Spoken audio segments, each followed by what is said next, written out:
imagine we can create an improvised thermometer.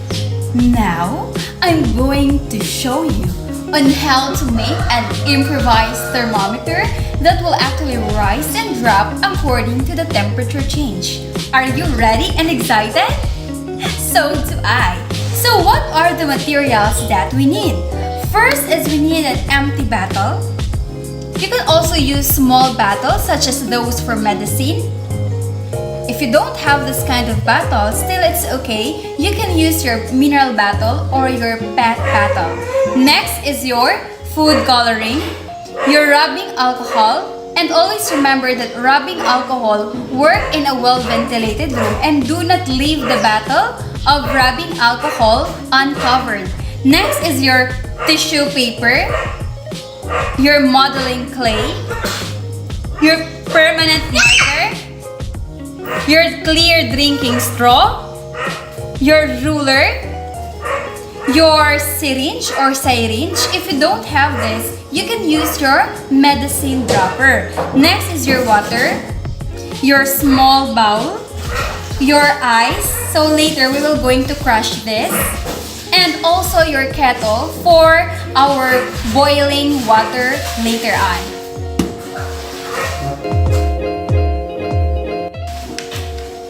So the next step is, of course, we have to prepare the empty bottle. Then we have to add some alcohol, almost 1/2 or 1/3 quarter of the bottle. Then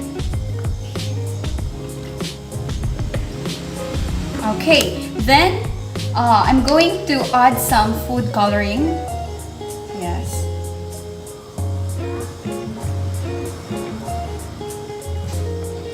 Okay. Then we will going to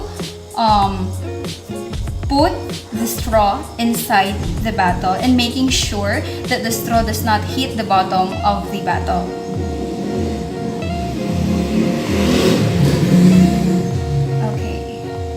So here it is. Then we're going to seal using the modeling clay, making sure that no air can get in or get out.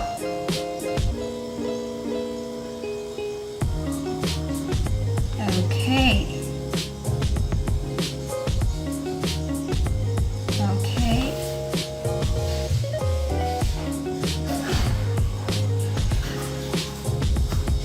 Okay, so as you can see, it starts to rise. Yes, it's already happening. The next procedure is, of course, to measure also the freezing point using our improvised thermometer. So the same setup, we are going to use an empty bottle, calibrated straw, your modeling clay.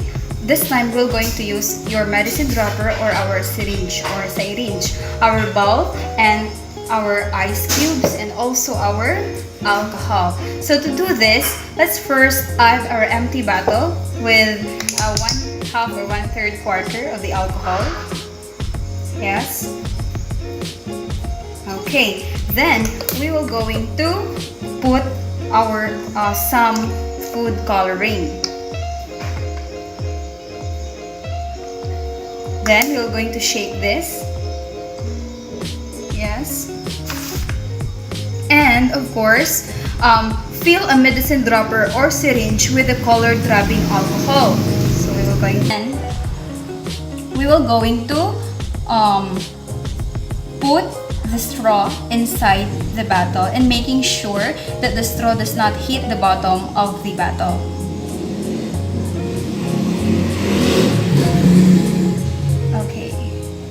So here it is. Then we're going to seal using the modeling clay, making sure that no air can get in or get out. Dip the content of our medicine dropper one by one inside the straw. So as we can notice, there is no air can flow out of the bottle. So the air pressure inside keeps the level of the fluid constant. Yes. And Of course, the column of liquid can build up in the straw. Fluid, meaning running down the straw into the reservoir, indicates a failure of the seal of the top of the bottle. If this happens, make sure the clay forms an airtight seal at the bottle's neck and around the straw and try it again.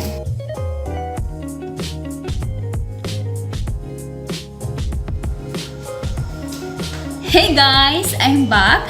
So we already done with our two experiment, the freezing point and the boiling point.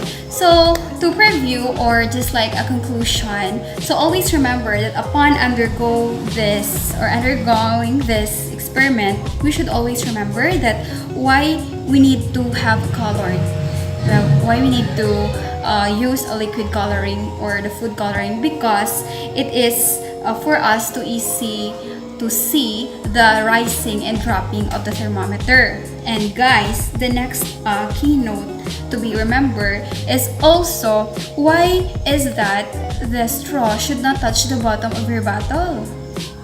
So because if the thermometer bulb touches the container, the temperature of the glass will be measured instead of the temperature of the solution, because touching it to the bottom does not allow for correct temperature measurement. So that is the reason why we need to refrain the touching the straw to the bottom or base of the bottle. So always remember that. And also, as you can see in the freezing points, kung anong ginubra ta, we drip the content of our medicine dropper drop by drop into the straw. So what happens? So as we can see, wala siya nagpadalong, right? So nagapa-increase lang siya, nagapa-increase. Why? Because no air can flow out of the bottle of the air pressure inside that keeps the level of the fluid constant in the column of liquid can build up in the straw. So that is the reason why. So always remember that fluid running down the straw into the reservoir indicates a failure of the seal at the top of the bottle. So if this happens, make sure that the clay forms an airtight seal at the bottle's neck and around the straw, and you need to try it again. So before I forgot, after having this marking, we should also put a label. So just like this, a boiling point and your freezing point. So as you can see, yes, so okay, that's it.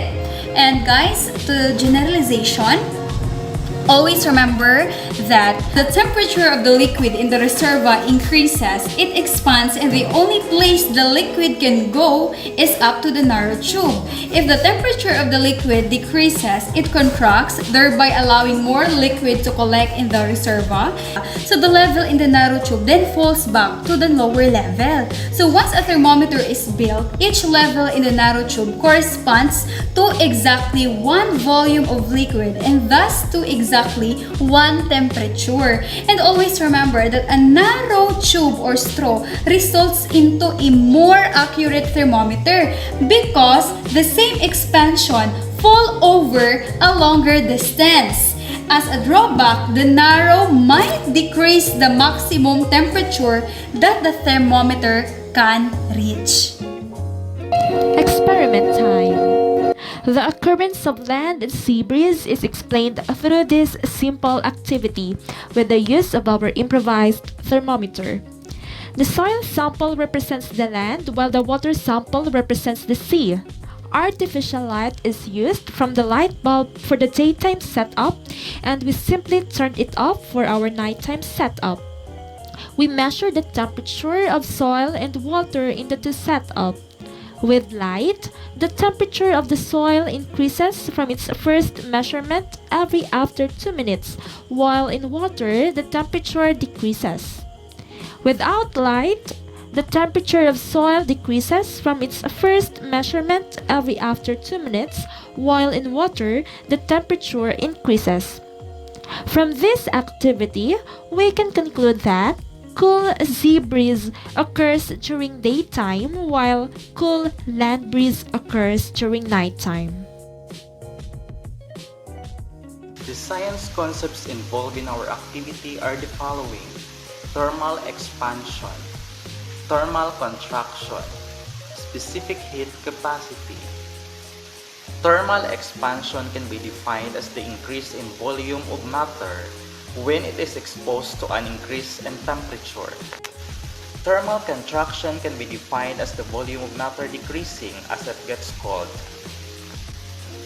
Specific heat capacity is a measure of heat capacity on how much heat can store when changing temperature. The reason why